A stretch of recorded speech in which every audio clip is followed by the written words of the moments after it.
No. All three Beards Media podcasts originate from the Gravitate Co-working Studio, sponsored by Revelton Distilling Company.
Welcome back to In the Side of the Storm, where we talk all things Cyclones. We're coming to you live from the Gravitate Co-working Studios and sponsored by our friends Revelton Distillery out of Osceola, Iowa.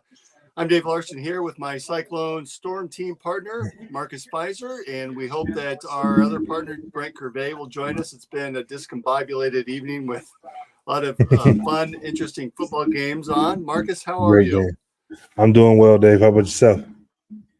I'm doing well. You know, that was a heck of a finish there between the Chiefs and our guy, AJ Klein with the Buffalo Bills. I was hoping that the Bills would pull it out up there. It wasn't meant to be, though. Yeah, that was a good game. It's been a great, you know, this is the time of the year where the games really start to get really competitive and, you know, really good games that you sit down and cannot move. We've postponed the show for the last couple of minutes waiting for the end of the game, but man, that was a close one. We knew it was going to be a good one. Anytime, you know, Pat Mahomes is on the field, and then Josh Allen is just a total elite quarterback, and it was just a duel to the end. Yeah, it was. And again, our guy, AJ Klein, former Iowa State linebacker, they basically pulled him off of his couch. I think I read somewhere that his RV was packed, ready for vacation, and he was getting ready to leave. And they called him up and said, "Hey, we could use you for a few games. What do you think?" Yeah, that was big time. He came in and played extremely well.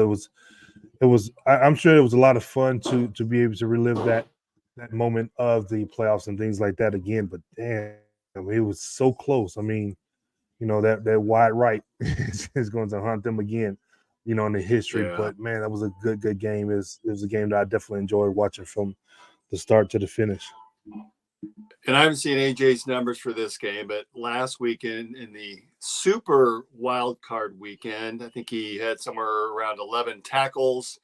So leading the Bills, which I think is pretty amazing considering he just come in midweek.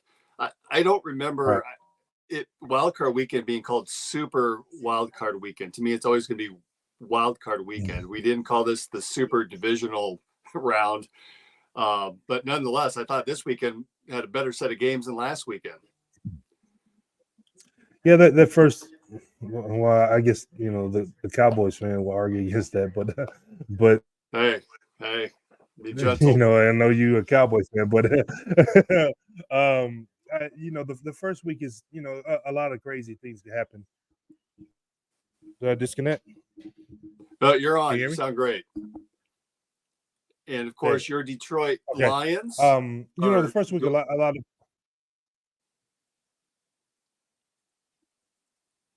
your Detroit Lions are doing well. Our guy David Montgomery is back.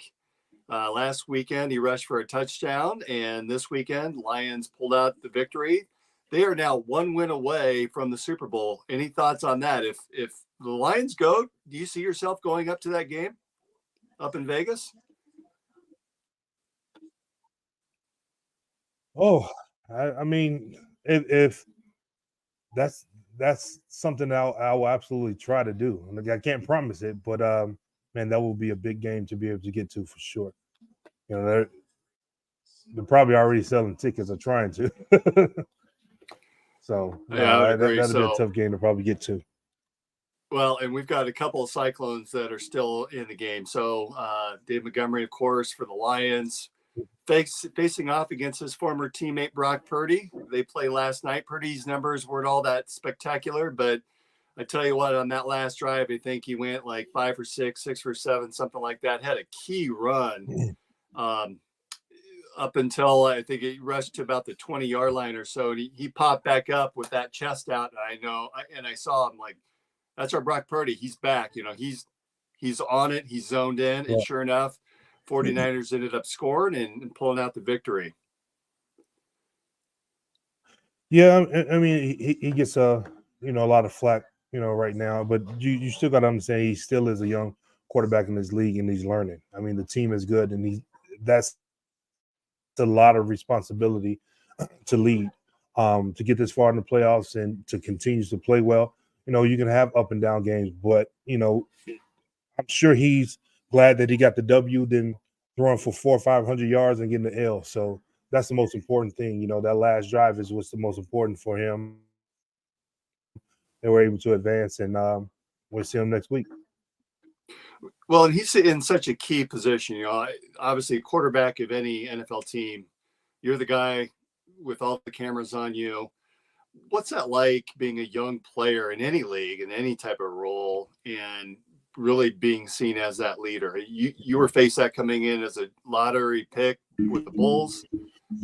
What's that like being just a kid at that point, and you're playing with guys that have been in the league for 10, 12 years?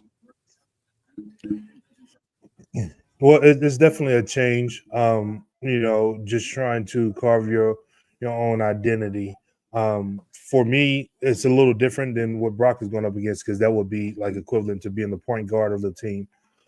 So that's way more important than what a small forward or power forward would do on the court. But it's very confusing. You have some success and then you think early on, you figured it out. And then you find out that it's not as easy as you may have thought now. So it's a roller coaster up and down, up and down, up and down until you get to an even keel and you're starting to settle in and make the plays that you should make, and you just hope and pray that you can continue to play at the level. Well, what's amazing, he's still on that. He's on a rookie deal. I think he's making $850,000, $900,000, which is, don't get me wrong, that's really good money. But in comparison to the others that are in the playoffs, it's pennies. Right.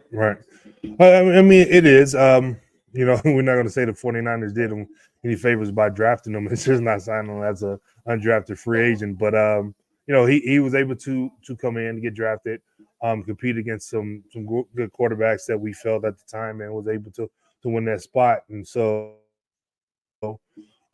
even though $750,000 plus of $1 million is a lot of money, but for his caliber of player at a quarterback is definitely pennies on the dollar. So he's proving what he can do. We're definitely hoping and wishing him luck to have a substantial contract that's conducive to what he's worth in the market, and hopefully is there in San Francisco and he still has success there.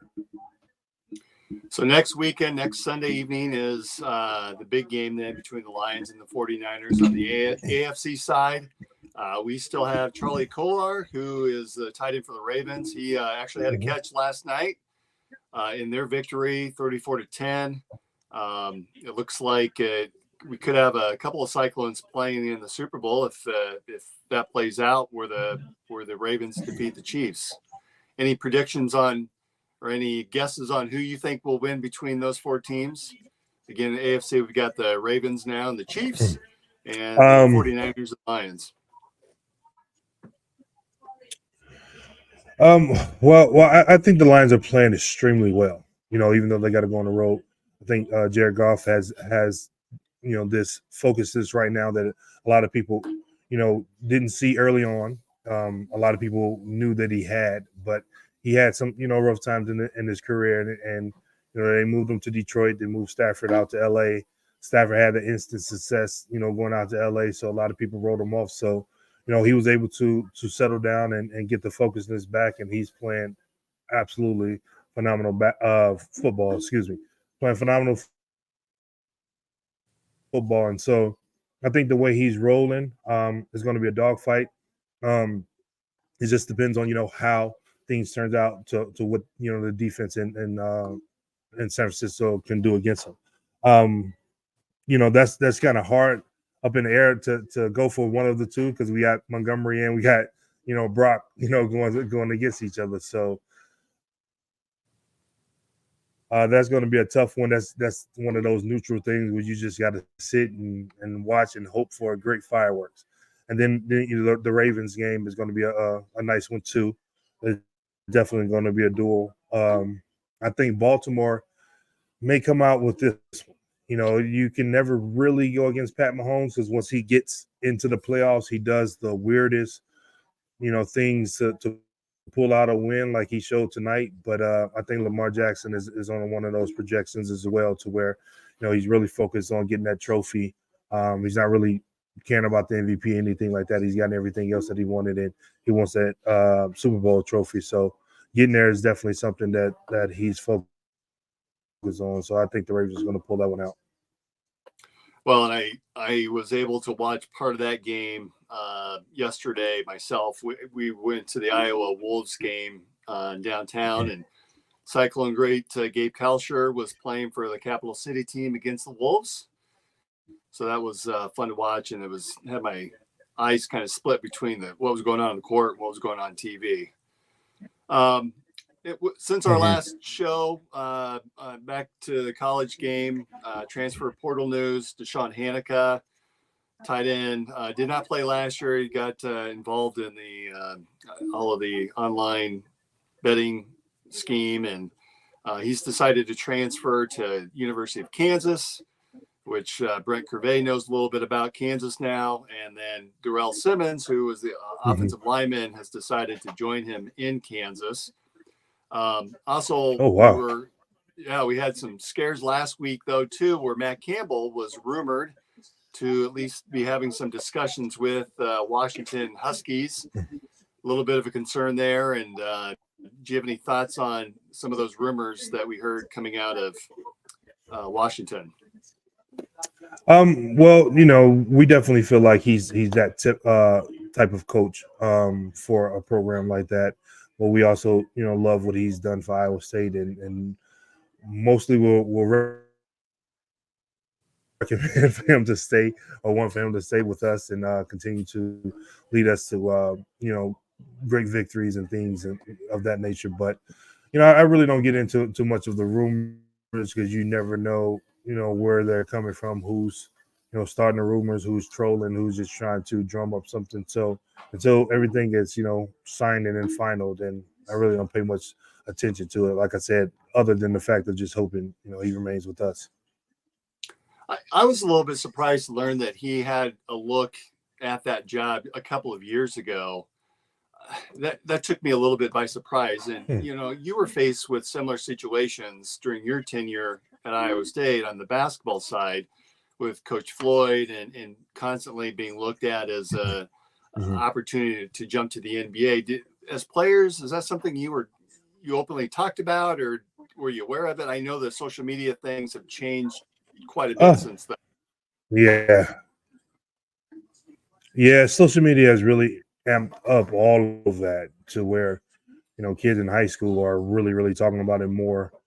Even kids that are nowhere on the cusp, or even possibly even making it. But, when I was in college, I was really focused on being a student athlete. Until, the unfortunate situations when my parents' house caught on fire my junior year, that made me ultimately decide to leave after my junior year. I was coming back for my senior. The accident occurred before the end of the season, and my parents just didn't even tell me about it. They let me focus on the season and finishing out the year. And then, I was told about it after it was over. Then, I knew it was the time to, be able to help my family in the situation that we were currently in. But if it wasn't for that, then I was coming back for mine, because then it was, playing basketball, being a college athlete, and we had gotten so close, and we were coming back with the same team.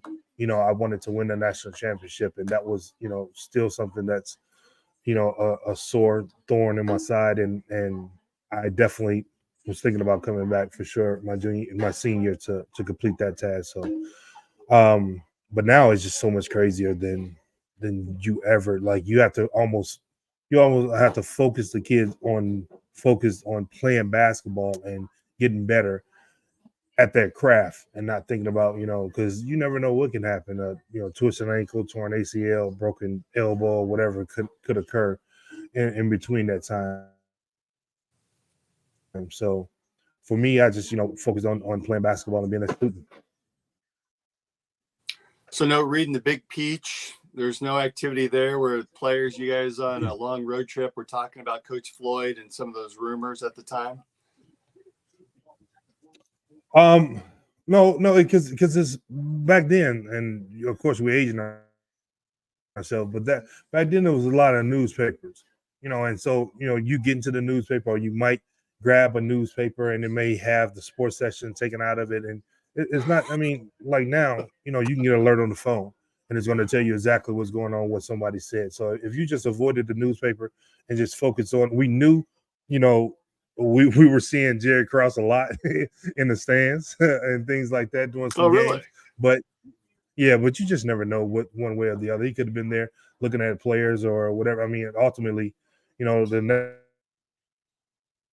next couple of years, he was there, and I was in Chicago, so you can never know what a scout or a GM or owner is doing in the stands. So we just really never paid attention to it. We really didn't know until he called us to the basketball office and told us, himself, that he was making that decision to go, and the rest is history. Well, this is a good time. Let's go ahead and take a break. I want to jump into some basketball, both men's and women's. Let's hear a word from our sponsor, Revelton Distillery. Why take the best corn in the world and make it into fuel when you could make it into whiskey? That's the question that launched Revelton, Iowa's most visible and fastest growing distillery. Owners Rob and Christy Taylor embrace the grain-to-glass philosophy, sourcing ingredients locally and overseeing on-premises production and bottling at their facility in Osceola. One sip and you'll agree that Revelton's handcrafted whiskeys, gins, and vodkas are the best you've ever tasted. And with the launch of their rye whiskey, made with 100% Iowa-grown rye and corn, and their new bourbon coming soon, there's more Revelton to love than ever. Iowa's own Revelton Distillery. ReveltonDistillery.com. The great thing about working from home is working from home. The worst thing is working from home, especially for face-to-face collaborations with customers and coworkers. And let's face it, coffee shop meetings are neither private nor professional. So skip the trip to Starbs and investigate Gravitate Co-working Space. For more than 10 years, Gravitate has provided large and small office and conference spaces perfect for hosting meetings, workshops, or other events, as well as private phone booths for confidential conversations. Plus, all spaces include secure fiber internet, free coffee, and access to a kitchenette. All you need is your laptop. Gravitate does the rest. And renting space at Gravitate is surprisingly affordable. An hour of office space costs about the same as venti caramel macchiatos and breakfast sandwiches for two. Daily and monthly rates are also available with no long-term commitment. Learn more at gravitatecoworking.com. That's gravitatecoworking.com. All right, so we're going to take a little bit of a pivot, and our friend Brent Curvey. Welcome, Brent. Good to see you, my friend. What up, fellas? How y'all doing? What up, fam? Doing okay. We just got through some of the NFL Chilling. How about you? Any thoughts on today's games? Man, I'm just glad to see like competitive football again. It just seems like some of that stuff was just so, ho-hum, and let's just make it through the season. Now it looks like guys are really trying to play for something. So this is like exciting times for me. Everybody's nothing better than today and next weekend, is there? Oh no, I don't think so, man. I'm excited about it. Get us a Cyclone in the Super Bowl. That's right. Year. Well, that's the hope. I think we've got 3 of the teams have Cyclones on their team. I guess I haven't looked at the Chiefs roster. There's no one on there that I'm aware of that's a former Cyclone. I don't think so. Nobody active. Yeah, we had AJ Klein, who we talked a little bit about earlier, who is playing for Buffalo. I think I certainly was cheering for him. No hesitations about that. So I guess we get another week of the Kelsey brothers. The fun group. Yeah. The fun group. I like the Kelsey brothers, though. They're all right. Yeah. Yeah, they're fun. Well, Jason Kelsey was up there with his shirt off, and I think he was out in the parking lot pregame. Shirt off. Doing Man, shots. you gotta support, man. You gotta support your bro. Why not? Got Give to. him credit. Yeah, well, and he's retired too. I don't know about in Buffalo without his shirt on, though. I mean, that's a little aggressive, but my man's retiring now, so that was really good. Has he officially retired? Because I thought I heard he retired, but then he stepped back and said, "Hey, I want to give it a little bit of time due to the emotions of the loss and think through this a little bit longer." I mean, he made the Pro Bowl this year. Yeah, I thought that was last year. Did he make it again this year though too? No one last year. I know he was an All-Pro center this year. So no, it wasn't that Pro Bowl. That wasn't last year where when they lost, when he said he's retiring and then he's going to think about it. No, he said it this year. Because I know he said it last. He said it this year. Yeah. Oh, okay. Apparently he's walking around the locker room announcing that he was going to retire, and then the next day he thought a little bit more about it, which makes sense, right? Don't make an irrational decision and think about it, because that's a big decision you have to make. And yeah, we've seen a number of athletes that will announce a retirement and then they'll come back a year later or mid-season. Yeah. Or Michael. Mm-hmm. We saw Michael do that too, right? Well, that's different breed. Yeah, he did it twice. He did. There's very few that can do it and still do it at a high level. That's Gronk too, right? I think Gronk did the same thing. That's right. But, Gronk did do it.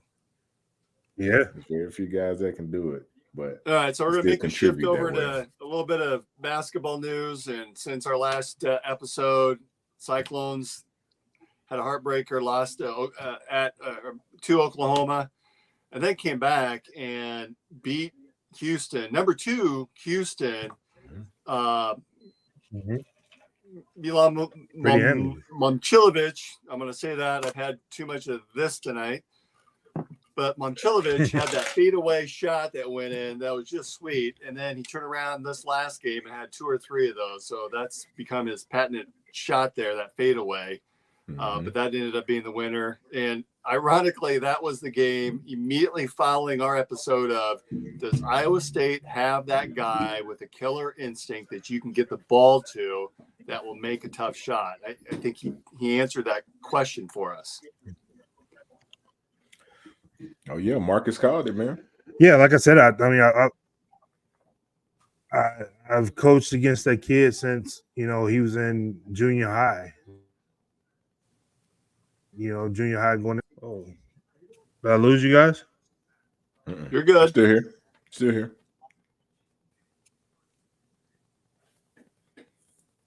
A little bit of a pause there, and then we come back, and then that Saturday, so a week ago yesterday, Oklahoma State throttled them. That was the game that was delayed. We had all the weather up in central Iowa. We had 12 inches of snow, followed by another 12 inches of snow a day or two later. I got so sick of shoveling. Brent, I know you were tired of shoveling with that hip of yours. It's awful, man. You were right the first time with the 12 foot, though. I don't. It felt like it didn't feel nothing like no 12 inches. That was at least a couple feet. It was awful, man. And then Oklahoma State had issues with their flight getting up here and getting out. I think they were delayed I think they were flying from Stillwater to Oklahoma City. The Oklahoma City flight was delayed, or they had troubles with their plane. So then basically the game started 2.5 hours late. Iowa State just came out and punched them in the mouth, and that was it. I mean, they looked like they did not want to be playing. They did not want to be here in the cold, which I don't think any of us were. But that then led us into the next game, where at BYU, a loss to number 20 BYU, which I think we're looking forward to the return trip to Hilton because I think it'll be a little bit of a different situation. Late in that game, Taman Lipsy injured his shoulder. I think we saw some of the replays on that, looked a little scary, and then it was announced just prior to the tip-off yesterday against TCU that he was not going to play, which playing down at TCU, it's a little bit of a smaller arena. That floor is a little kind of wild too, the way that it's set up. That looks like a bunch of scales, horned frog scales on the court. But I tell you what, they pulled out that game. I don't know if you guys saw that game against TCU, but I think that's going to end up being a huge win at the end of the year. If we can pull out one of those games on the road, that really helps if we can defend Hilton. And I know that we can defend Hilton well, but any thoughts on that TCU victory and what that means going forward for the rest of the year? Well, I missed the first half of it. When I came home and started watching it, I think TCU went on a run, so I made sure to cut it off. I feel like we were doing great before I started watching, so I was like, I'm not going to be the jinx that kills this. So I made sure to hop right on off. But, I just hope that Gilbert can kind of keep that same momentum when Lipsy does come back. And I'm sure Marcus can kind of tap into that. But he seems like a talented kid with the rock in his hands, and he can score at will. Talking about attacking the basket, he knows how to attack. Yeah. He can fill it up. So look forward to seeing more of that. And then defensively, Iowa State held TCU. TCU turned the ball over 19 times. 19, not in the game, but that was the first half. And then set a Big 12 record by turning TCU over 27 times for the entire game. That's a way to win games. And I think we had 36 points off of those turnovers. That's a big difference too when we can do something like that. Yeah, we'll still be running in practice to this day. If we had, man, it didn't matter if we won that game by 40.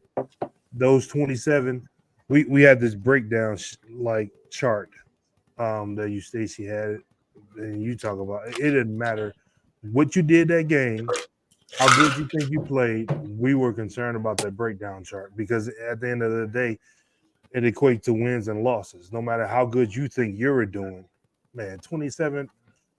Please, we've been we probably would have taped and wouldn't even went into the locker room, just walked straight to the court because we knew what it was about to be.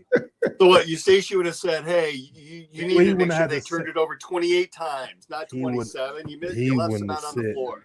He wouldn't have said anything. We probably would have walked in the gym and he probably would have been sitting up in the stands, and we already knew what time it was.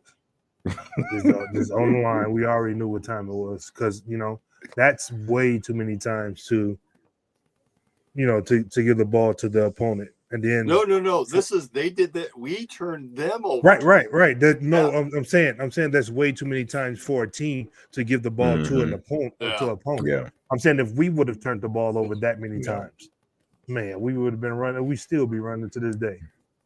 Well, and I have a feeling Jamie Dixon's going to be having. That's what I said. I said, I know Jamie is so red in the face in the locker room at halftime. There's no way possible he would. And you see they responded. They slowly walked it back down, and we were in a dogfight to the end to come out of it. There with a win. Definitely. So coming up, we've got a big week in basketball. So this weekend, Kansas lost as well. And so we've got two home games against the Kansas teams. We got Wednesday night against Kansas State, and then Saturday, big home game against KU. And if we can pull those two out, we'll be sitting pretty well in the Big 12 standings. I think we're going to be 5-2, 6-2 at some point at that point if we are able to pull those two games out. Any thoughts on the upcoming Kansas and Kansas State games? Well, of course, we always want to, win every game, but these two teams, especially Kansas, is always an enjoyable win. No shot to Malachi. and his new journey. Hey, I Not don't there care. yet. but Not at all. you know how we feel about that old rock chalk. So to get a W against them, of course but we always know the Big 12 in basketball is the toughest conference, the hardest conference, and anything can go one way or the other. I mean, I was talking to someone the other day, and I tell them, it's the reason why Iowa State has so many wins against the top 25, in the last however many years, because you have to come through the Hilton. It doesn't matter if you're number one or the 25th team. You have to come through Ames, and you're just not getting a win in there, most of the times. So that number doesn't mean anything when you come in there. It's always a tough road, and the same way. I mean, going down to Kansas State, it'd be a dogfight. I mean, I used to hate to go to Manhattan because, they had some big guys down there and lips busted and all kind of different stuff after the game. But it's definitely a competitive league, and if we can get those two, we'll be sitting good. Well, and you're right. Any win in the Big 12 is big, and especially if you can win on the road. And that's what's so amazing is that Kansas lost at West Virginia, who is not really as highly regarded, but yet we can go down and have a big game against and win against a top 20 ranked team at TCU. And Ward is online, and he commented there in the chat or in the comments. But you're right. We only played Kansas once, and we get them at home. So we really need to take advantage of that, because that's going to say a lot about how we finish in the Big 12 standings by that one game at home.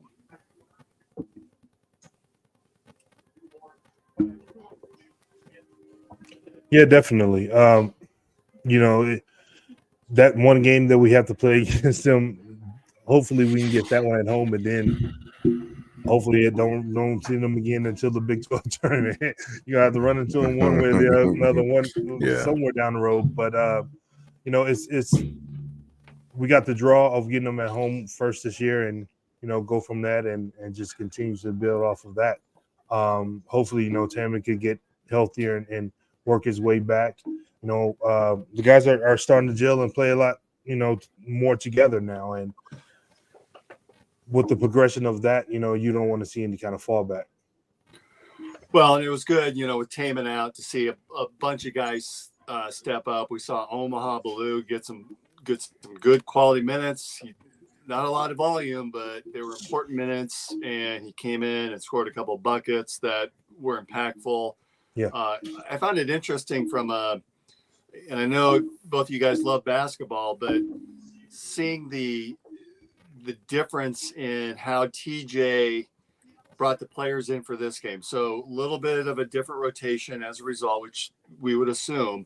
And we had a lot of more three bigs. I've been used to seeing really 4-guard offense, and we seem to go to more of a 2 and that traditional 3 down low look, which I think had a difference for TCU. That I found that fun, because now teams really have to adjust to us, and we can go small, we can go big, we can go guard heavy, we can go big heavy, and I think that's going to be a lot of fun, because now teams are going to have to adjust to us the rest of the season.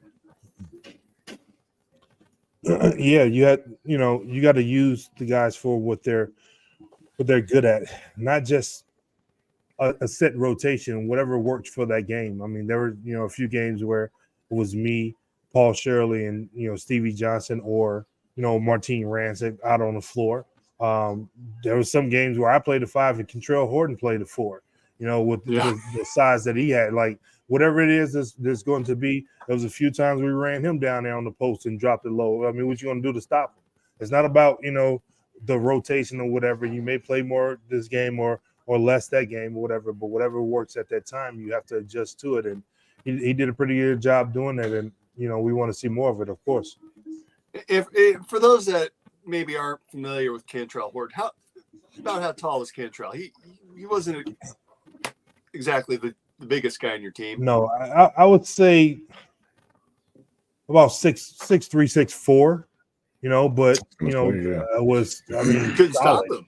Yeah, couldn't stop him. Was the strongest man in Stevie. You could shoot it, could handle it.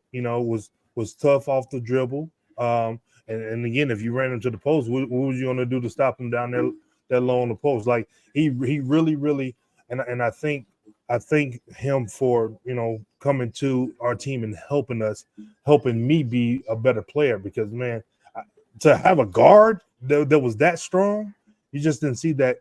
You didn't see that often, and it reminded me a lot of the OG, Kenny Pratt that was at Iowa State when I first came into Iowa State, for a visit and matched up against KP. Like, man, it was the worst thing ever, the worst nightmare ever in my life. And I promise you, I got back to school and I said, when I got back to high school, I said, I got to get in the weight room, because if that guy right there was moving me around, my hips, my back, my ankle, all of that was so sore from just a little scrimmage with them guys. I had to get in this weight room. And then once we got to college, got with Getty and was lifting and stuff like that. Then my junior year, Kentrell came in, and it was still like, man, this cat is strong as ever. And so like me, him, and Stevie, Tony Rampton, we were the ones that was doing the most lifting together. Paul was with us, and of course, Clint Varley, who was probably stronger than all of us put together. So, we had a good time to being teammates and things like that, and we fed off of each other. But man, we definitely had a team that was reckoned with in the Big 12, and all the credit goes to those guys for sure. So I see Chris has been online grabbing some pics, and Chris, if you could, the NBA All-Star Weekend is going to be heading towards to Minneapolis, or to Indianapolis. Sorry, got my Appleses wrong. And they have a unique display set up in their airport to commemorate the upcoming Final Four, the All-Star Weekend. I think I said Final Four, All-Star Weekend. And our friend Tyrese Halliburton had a tweak of his hamstring. He is now back. And the Pacers picked up a new player from Toronto there. There it is. So there is an NBA court that is inside of the Indianapolis airport that is set up. That looks like wow. A lot of fun. Now, if you guys are traveling through Indianapolis, do you grab a ball and start playing?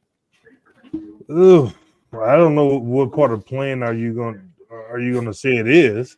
If it's a ball around there, shoot a couple times. You might get a shot. That's about it. Might get a shot up, and like Obama, if that first one go in, I'm gonna walk off and say that's what I do. That's about all you leave on the make, baby. Leave on the make. That's it. Now, if Junior with me, he probably try to do a little bit more, but no, not me. I'm definitely. Brett, you got a new hip. You're all ready to go. You'd be a monster down there. I would. Are you more of a 3-point guy? That's about it. Are you more of a 3-point guy, or do you like to hang out on the post? No. Well, now, no. I mean, I was smaller guy can handle the rock a little bit to get to the cup, but now I'm a pure shooter. The older you get, all you do is shoot. That's all you do. I'm not doing nothing else. Catch me over in this corner. When the play some pickup, I will go from the top of this key to the top of that one, and that is it. Yeah, I'm not getting no further. That is it. Maybe the top of key to half court. That's it. It's gonna be a lot of help. It's gonna be a whole lot of help defense. Y'all gotta figure it out. Depending on anything you can find at a good airport, it's a Sabaro's pizza place, right? That's it. Well, I like in back in my hometown or in Shreveport, the airport has the picture of that first Independence Bowl that we won down there. So I love flying back into. Typically, a lot of times I fly into Dallas because I'm able to rent a bigger vehicle.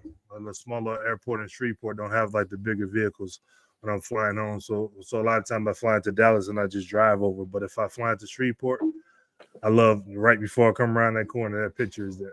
Really? The Iowa State against Alabama game? Really? I take a picture. I take a picture of with myself there every time I go through there, every single time, and I post it. Yep. All right. So on your next trip through, you're going to have to tweet that, X that out, so we all can see it. I think it's definitely there. That's a lot of good memories down there. Yep. So, ironically, both the men and women's basketball teams are ranked 24th. Not sure how that's going to shake out with the new rankings coming out tomorrow. The women had beaten West Virginia at some point in the game, they were down 19 and came back to win. I think that was Coach Finley's 600th win as well. Then they came back and beat number 4 Baylor. And if you know anything about women's basketball in Baylor, that's a team that we continue to play very well. Great program. And so that's a big win for Iowa State women. And Audie Crooks was named the Big 12 Player of the Week.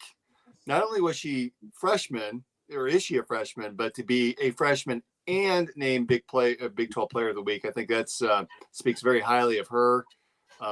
In fact, between her and Addie Brown, the two of them have been named Big 12 Freshman of the Week 3 times thus far this season. So certainly the future looks bright for the Iowa State women basketball team.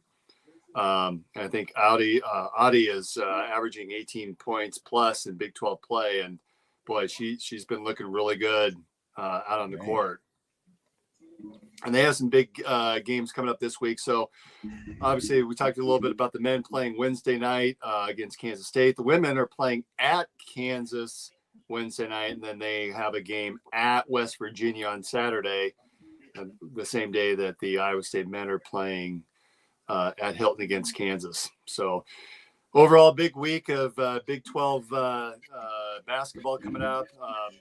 We talked a little bit offline before we jumped on the show, but the women picked up an easy win, TCU forfeit due to lack of numbers. And again, I don't understand that, because you carry 15 scholarships. You would think that you would have some players that would be active or be eligible to play. And rumor has it that some of those, they want a red shirt, which seems like, why would you do that? If you got bodies, why not play them, right? And we would have went out there with 6. Come on, like, you know, with our starters and whoever going to come off the bench, we would have went out there with them 6. Yeah. So I don't know if it's something that they're trying to do or some kind of plan, but you know, it's very confusing to see that happen. But we'll take the dub.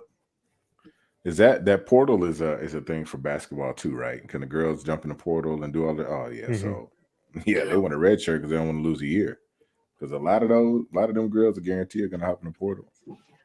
Yeah, there's no way you forfeit a game in the season if you're not already thinking about next year because you're trying to get out of there. That's crazy. Yeah. Could you imagine being one of those players and your team is faced with a forfeit, whether it's football or basketball? I mean, that I don't think I'd be very happy about that myself. Opportunity lost, man. Right. It's an opportunity lost. Well, like I said, we would have gone out there with 6 players. They don't want to play? Saying, hey, you station hardly want to take me out to the game anyway, so I know I wasn't coming out. So hey, 5 stars. Do you think Mike Nurse would have wanted to come out? Man, please. Probably if anybody, Jamal Tinsley would have raised his hand to come out, but he wouldn't have came out. He would have came out because you're the point guard. But man, please, we would have been, hey, roll the ball out there. Had some walk on. I mean, some like the managers on the bench waving towels to fill the seats up, but we would have been on that floor. For sure. Hey, Brent, we missed you earlier. One question, there's some rumors going around about Coach Campbell and tight end maybe interviewing for that Washington job. Did you have any thoughts on that, or, as a player, is that something that you think that the players are talking about, even if it's after the fact that they filled the position? And is there any discussion going on in that locker room, do you think? Nah, I doubt it, man. I think it was all put to bed. Once the position was filled, he's still there. Even if he does go and interview, I mean, it's good for coaches to interview at spots if they ever feel like possibly taking that next step. And maybe the next step for him will be the NFL when his time comes. So, getting an interview is just like getting practice. But I think Campbell's got a lot left to prove at Iowa State, and I think it'd be hard for him to leave what he's kind of building and been building so far. So I don't think there's any chatter, any of that going on, man. He's bought in. I think the guys believe he's bought in too. So, Well, it looks like we've got a new guy coming in from one of the military services. All I saw was a one-handed catch, and I said, "That's our guy. That's going to be fun." I don't know if you saw his highlight, but he reached up with one hand, caught it, and pulled it in, and I thought, okay, this is going to be fun. Rocco's going to be cooking next year for sure. Oh man, yeah, we're way too young. I think we'll be perfectly fine. My opinion. We got way too many young guys, got a ton of playing experience. We'll be good. Super solid. All right. Any last words as we wrap up tonight's show? No, I mean, hardly, like we said, we got one guy on the Lions, one guy on the 49ers. Can't really go for either or. We got one guy for the Ravens that we can definitely pull for. So, I guess we're guaranteed to possibly get somebody in somewhere, but we would like to have two more than one. Right. But, it is what it is. I'm just, looking forward to enjoying some games this week. Good luck to all of the players that is going to be out playing, and Yep. If you can get up to Hilton and see the Iowa State men play against Kansas State on Wednesday, Kansas on Saturday, and again, if you're able to get down to watch the women play, they play Wednesday then at Kansas, and then Saturday at West Virginia. Cheer those Cyclones on. We've got some important games this week for both men's and women's programs. We've got the football games next weekend with a lot of Cyclones on those on the sidelines that'll be playing. We've got some great shows coming up. Chris, I don't know if you're still on, if you want to talk a little bit about some of those, but we've got Old Man Strength that's coming up tomorrow night in place of the former schedule for Side of the Storm. There he is, Chris. You want to give us a lowdown on what's coming up for the Three Beards media shows? Yep, it's going to be a pretty busy week. We have a new episode of Old Man Strength tomorrow night. Aaron Wall is the new co-host of Old Man Strength. Sergeant Paul Parisic will be on False Starts on Tuesday night. The Three Blind Refs are back Wednesday, and then Thursday is Hawk's Eye View, and then Friday is Ball Don't Lie. So we've got a full schedule, so we are raring to go. So, and Brent, we have on February 13th, we have a famous chef on Old Man Strength, Chef Robert Irvine. Oh wow, that's a swole chef, right? Yeah. He finagled an interview with him, so he'll be on Old Man Strength on February 13th. I'm pretty stoked. Sweet. So, yeah. I had no idea he's on all these shows. I only know him from the protein bars that I eat all the time. This was amazing. He's like, wait, he's on TV? Yeah. I love food, man. So I watch all those cooking shows. So that's right. There you go. You know what? Speaking of that, we should give Brent a shout out for Coach's Collages. Support local. I hit him up on Saturday morning. It was as usual the best thing I've eaten. Love the sounds of that. It is. It's really good. I shied away from the Astro because I tend to order two of those and then I have to take a nap. So, but seriously, that's why it's called comfort food. You know what I mean? Right. Seriously, it's great stuff. So if you are out and about, go hit up Coach. And don't forget to support Gravitate Co-working and, of course, our friends at Revelton Distillery. Thanks, everyone, for joining us for another episode of In the Side of the Storm. We will see you next week. Take care.